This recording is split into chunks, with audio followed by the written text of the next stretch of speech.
their greatness when they need it most in crucial situations more than Belichick. Um, the, from a team's perspective, they make the plays when they need them most, when they matter most.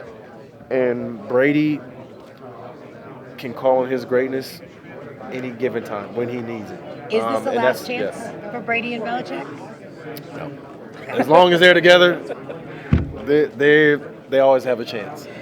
And if Brady and Belichick are together next year, they got a chance to be right back here next year. Yeah. Any other predictions as far as do you think there'll be more LA fans in the stadium or more Patriots fans? Well, Patriots, this is kind of routine for them, and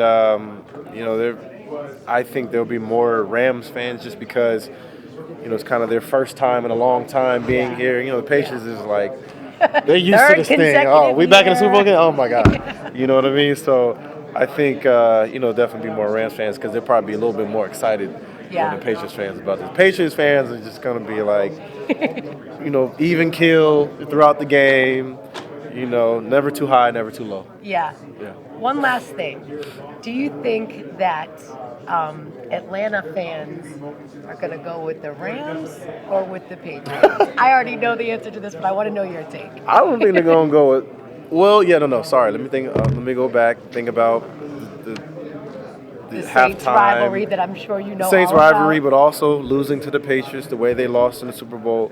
So I think because of that, Falcons fans want to see the Rams win and not the Patriots. Yeah, we hear from people that they're sick of seeing the Patriots in the big game. I mean, I'm from sure Boston, so I don't exactly agree. Yeah, I'm sure they're sick of hearing about the 28-3 halftime deficit that the So many Patriots memes. overcame. So many memes, So many jokes. so many punchlines and Yeah, jokes it's throughout a lot. it's a lot. So Yeah. I'm sure Falcons want to see Rams win this game.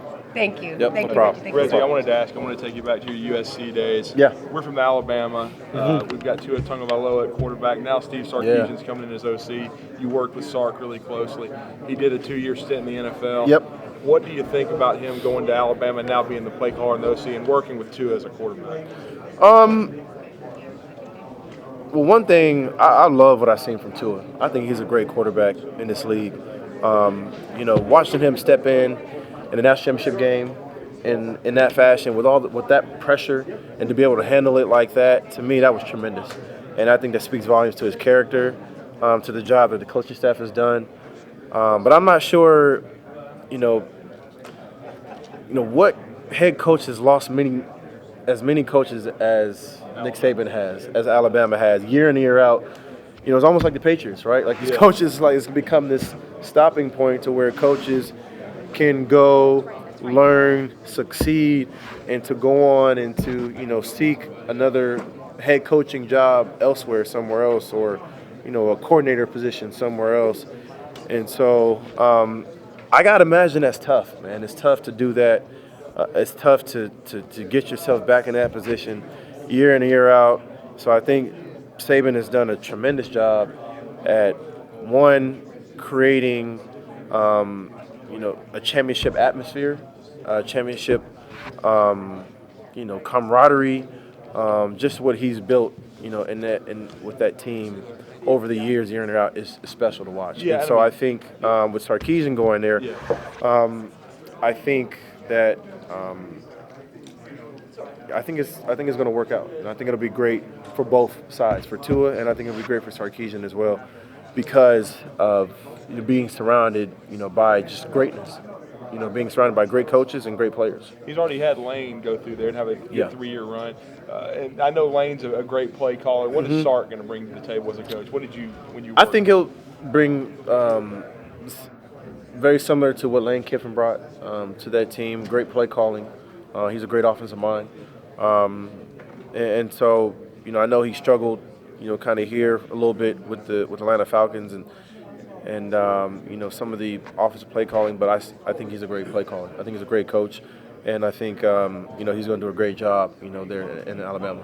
Reggie, mentally, do you feel after two sort of tragic playoff losses Yeah. for the Saints, mentally, do you feel like they can come back from that considering Drew's age? I think when you have great leadership, you always have a chance. Now, whether they get back to the NFC Championship game, that remains to be seen because that's tough. And because teams are going to want to, you're going to see everybody's A game, right? The Saints have been at the top, for a couple years, and so they're going to see everybody's A game next year, all right? And their teams are going to circle them on their calendar, and they're going to be treated every time. That game is going to be treated as a championship game, So it's tough to get back to that position every year. I know the Patriots has kind of made it look easy, made it look routine, and they've really made the impossible look routine because what they're doing is not easy. It's not normal, and it's very tough. And you can ask every single guy in this room how tough it is to get to the Super Bowl. LT, to me, is one of the greatest players that I've ever seen play. And he never had a shot to play in the Super Bowl, right? And so it's not easy. And certain organizations, certain teams make it look a little easier, but I think it starts with leadership. And so when you have great leadership, we start with guys like Drew Brees, coaches like Sean Payton, owners like Mrs. Benson, Mr. Benson, rest in peace.